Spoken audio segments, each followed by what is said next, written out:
Essa Comissão de Constituição e Justiça, relator, tinha que se debruçar, mesmo entendendo a delicadeza política de um elemento, que eu inclusive expus ao senhor, mas tem uma questão que é evidente.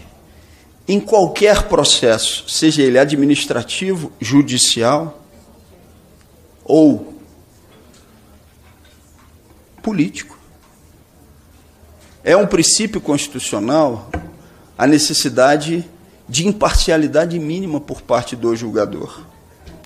O deputado Paulo Magalhães, nas primeiras sessões do Conselho de Ética, disse, abre aspas, eu não quero caçar Vossa Excelência, não. Agora, que Vossa Excelência merece, merece. Sim, eu não quero caçá-lo. E ele repete, mas que Vossa Excelência merece, merece sim. Seria esse o relator que depois avaliaria as testemunhas, a prova e o depoimento, que fala isso nas primeiras sessões do Conselho de Ética. A partir daquele momento, como é que eu poderia ter qualquer tipo de expectativa de alteração da posição do relator que não fosse, evidentemente, a sustentação do processo de cassação? Depois disso, algo que eu, inclusive, não sabia, e que foi para mim revelado a partir de uma matéria do jornalista Bernardo Melo Franco. Obrigado. Que foi uma agressão cometida pelo próprio relator nas dependências da Câmara dos Deputados a um escritor. Ah, mas isso é outra coisa. Isso não tem nada a ver com o processo administrativo do Conselho de Ética Política ou Judicial. Não é verdade. Esse é um elemento evidentemente jurídico. Quem cometeu um assassinato não pode ser julgador de um assassinato. Quem cometeu corrupção ou casos descritos na legislação como ações corruptas não pode ser o julgador de casos relacionados a essa mesma ação. Por quê? Porque no direito, na filosofia, como na vida, existe a chamada expiação de culpa. Você quer fazer com que aquele que está sendo julgado posteriormente por uma ação que você já cometeu no passado, sirva, no português mais popular, para limpar a sua barra. E esse caso, esse elemento, ele é fundamental também para poder se determinar a suspeição do relator que deveria ter sido avaliada por esse Conselho de Ética.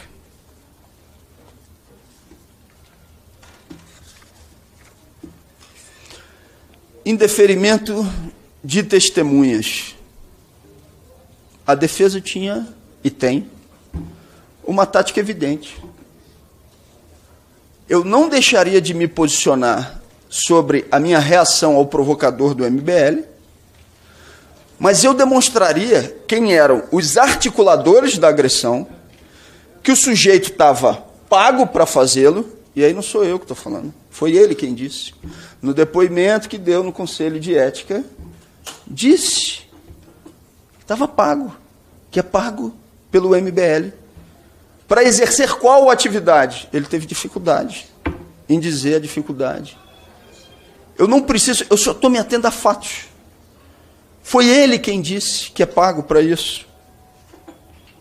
Então, a tática da defesa: se manifestar sobre a reação ao provocador, mostrar o que é o MBL e mostrar um sujeito oculto que está presente desde o período da representação, que é o ex-presidente da Câmara, Arthur Lira. Metade das nossas testemunhas falavam especificamente do modus operandi do ex-presidente da Câmara. Porque eu não sou o primeiro.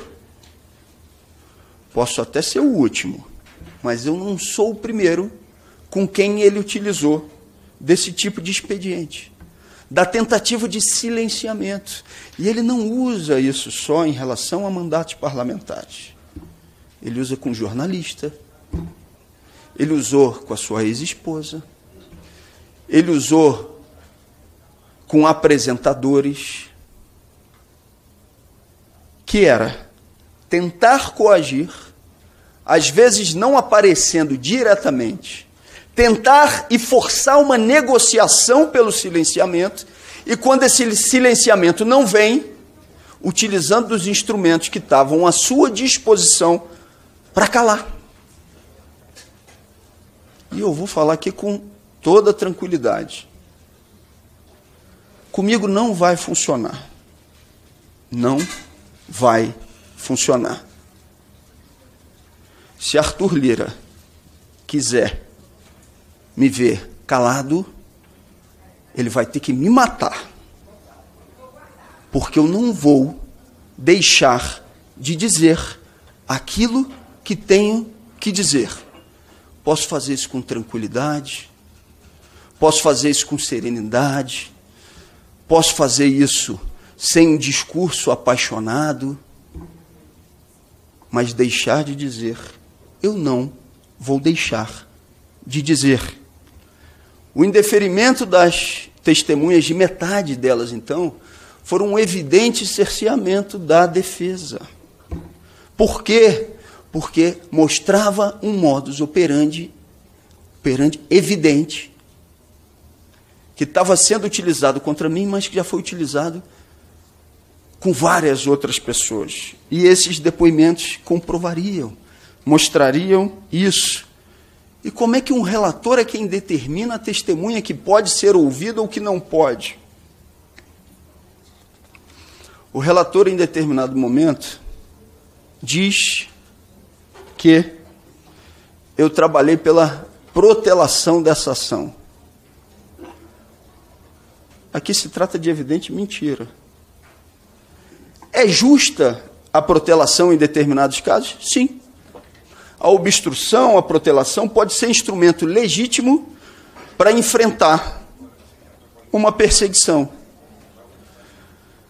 Mas quem foi que colocou no mês de dezembro esse relatório no sistema? Foi o relator. Eu fiquei os meses de dezembro, janeiro, fevereiro, março, até chegar o mês de abril, sem saber qual era o conteúdo do relatório. Porque esse relatório estava sob sigilo. A pergunta que eu faço, que protelação é essa, se quem definia o momento de leitura do relatório era ele e não eu? A minha questão não é pessoal com o deputado Paulo Magalhães. Não tinha relação com ele e continuo sem ter até o dia de hoje. Mas não posso me calar. Como não posso me calar também sobre a denúncia que já tinha feito no Conselho de Ética. O fato de, nesse período, o relator, e ele não desmentiu isso em momento nenhum, ter indicado emendas do orçamento secreto em quantidade milionária para municípios em que fica evidente que ele não pode esconder que ele é o autor, desvirtua a representação política. Eu sei e tenho consciência de que, quando trato desse tema na Câmara, eu gero desconforto, descontentamento. Mas o fato é, emendas do orçamento secreto desvirtuam a posição.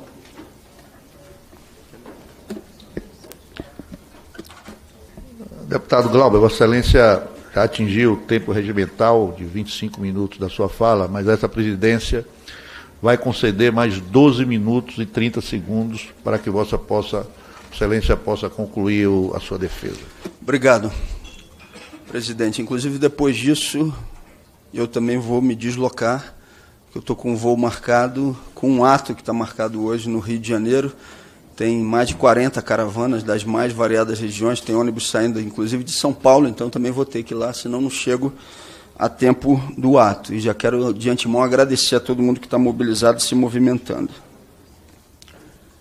Eu sei que esse é um tema que incomoda, mas o fato é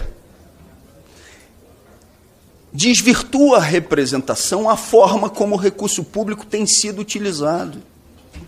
Não é razoável que o ex-presidente da Câmara, numa ligação, retire do objeto original de uma comissão, como foi dito pelo deputado Zé Rocha, 300 milhões de reais. Isso desvirtua qualquer representação. Eu falei do quadro de Alzheimer da minha mãe. Depois que minha mãe faleceu, eu, evidentemente, tocado e atravessado pela situação dela, acabei vivendo isso de uma forma muito dura, passei a pesquisar e procurar mais sobre o Alzheimer. E fui descobrir que no Rio Grande do Sul e no Rio de Janeiro estão os centros mais avançados de pesquisa sobre o Alzheimer. Procurei, então, Tarcísio, um dia o coordenador do centro do Rio e perguntei para ele o seguinte: quanto o senhor precisa por um ano para sustentar as atividades nesse centro de pesquisa, que é o mais avançado do Brasil, junto com o Rio Grande do Sul? Ele falou, R$1 milhão. É justo, numa ligação, você transferir 300 milhões de reais, como foi denunciado pelo deputado Zé Rocha de uma comissão, 300 milhões de reais que dariam para sustentar o centro mais avançado de pesquisa sobre o Alzheimer por um período de 300 anos. Senhores deputados, posso falar isso de maneira tranquila, educada, mas não vou deixar de dizer. Isso desvirtua a representação e é imoral.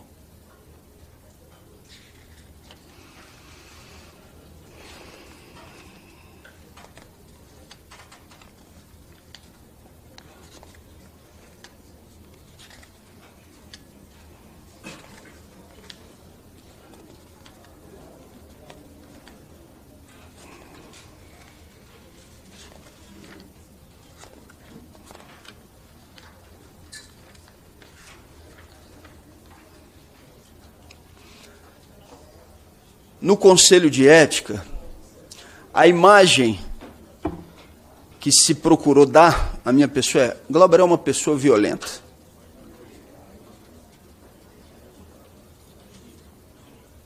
Eu nunca fui à atividade de ninguém para tentar interromper a atividade de outras pessoas. No caso do provocador, foram 7 vezes. 7 vezes. Aqui na Câmara foi a 5ª. Mas depois disso, ele não teve dificuldade, ele manteve a audácia de fazê-lo por mais 2 vezes. Porque isso dá grana, porque ele era pago para isso, e porque ele achou que com isso conseguiria se eleger vereador na cidade do Rio de Janeiro. Acabou perdendo. Eu não tenho mais raiva desse rapaz. Falando sinceramente. Às vezes tem até um pouco de pena. Inclusive agora saiu do MBL, porque fez o serviço sujo, aí foi descartado, aí agora está procurando se encostar em algum outro grupo político. Eu não duvido, inclusive, que daqui a pouco esteja me esperando mais uma vez. É provável que eu nem reaja a isso, não por ausência de indignação, mas é porque isso já se transformou, não de compaixão, mas num sentimento em determinados momentos de pena. Por formatar sua vida para fazer isso. Eu sou duro no embate político com os parlamentares. Posso, em determinados momentos, inclusive, ultrapassar o tom. Agora perguntem para o conjunto dos trabalhadores da Câmara dos Deputados qual é a minha relação de respeito com eles. Não tem coisa para mim mais emocionante, que mais me preenche, quando o pessoal do café, da limpeza, os trabalhadores administrativos, quando eu vou passando pelo corredor, eles vão: vai firme, estamos junto contigo, estamos orando, estamos rezando. Nesses 9 dias, inclusive, que passei aqui em greve de fome, foi para mim um momento de muito aprendizado.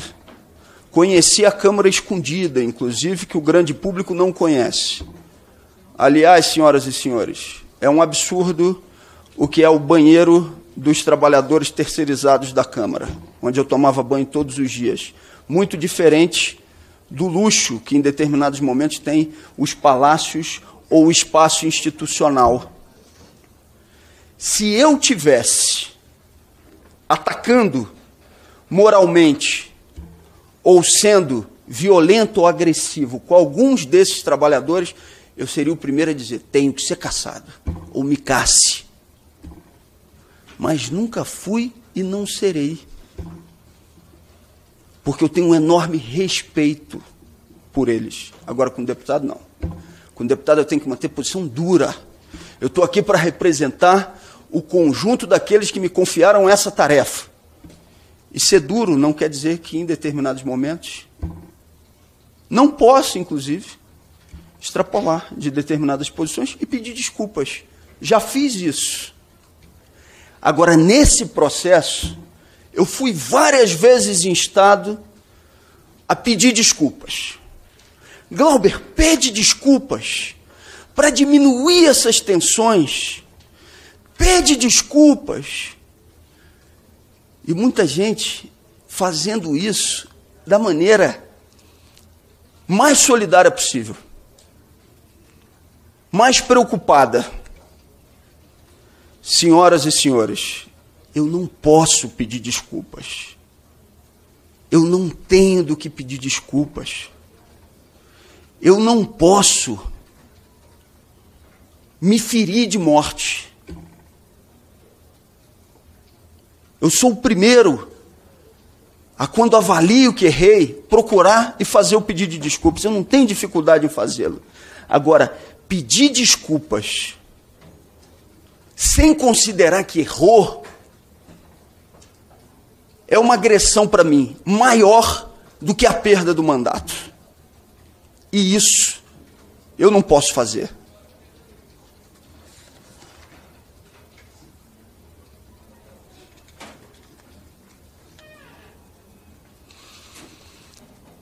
Por que de dezembro até o mês de abril esse processo ficou parado no Conselho de Ética?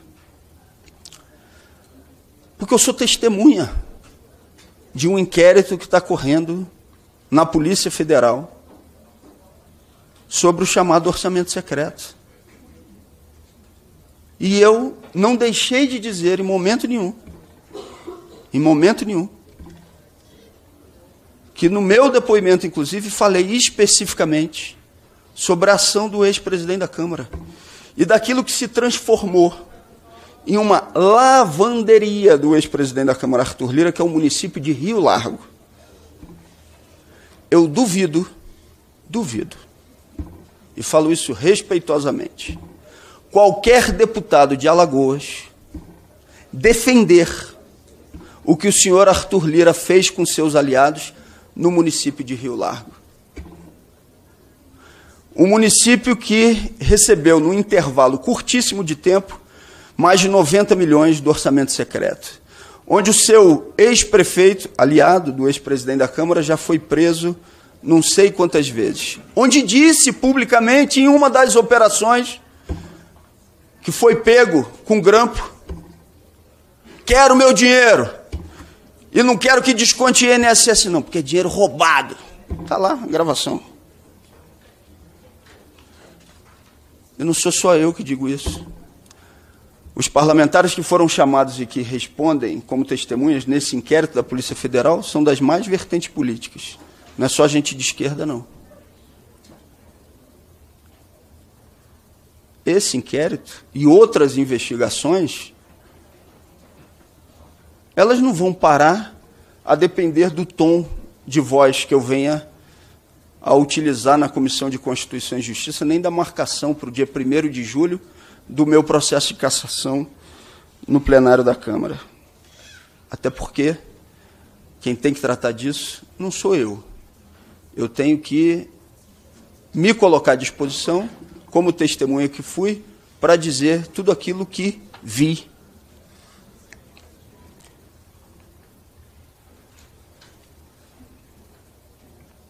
Deputados e todos que estão aqui,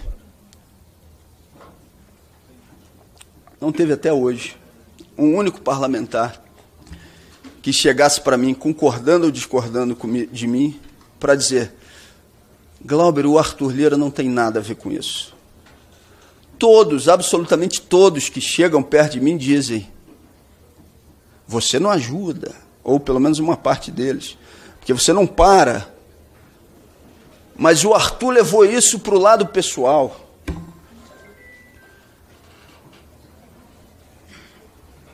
Não teve nenhum que disse que não é ele. Ninguém na Câmara.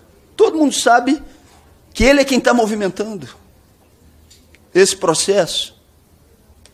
Ninguém se arrisca a dizer que não é. Eu lamento. Acho, inclusive, que ele está sendo irracional. Porque imaginar que me caçar vai facilitar alguma coisa da vida dele é o contrário. Um cadáver político tão pequenininho como eu vai se transformar numa força ainda maior de denúncia contra ele. Ou ele está achando que por me caçar isso está resolvido? É evidente que não. Mas talvez por estar trabalhando com o fígado, está inclusive do ponto de vista racional, deixando a razão de lado. Mas isso é ele quem tem que resolver, não sou eu.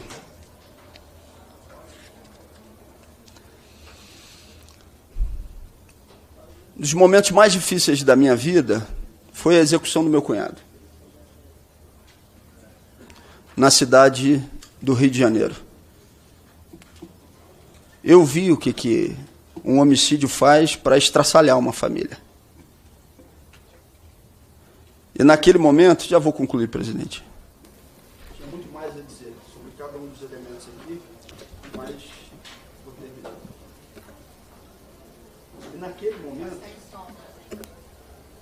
E naquele momento, quando você sofre determinadas dores, você passa a ser sensível a dores que você não tinha vivenciado. Para mim foi revoltante, saber que a minha companheira estava com uma orientação de escolta essa que num primeiro momento foi proporcionada pela presidência da Câmara, que ela sobe então até o presidente da Câmara, ao ex-presidente na época, vira para ele e diz: tem uma orientação de continuidade da escolta. E ele diz: pode contar. E ainda fala para ela: é chato, né, andar com escolta?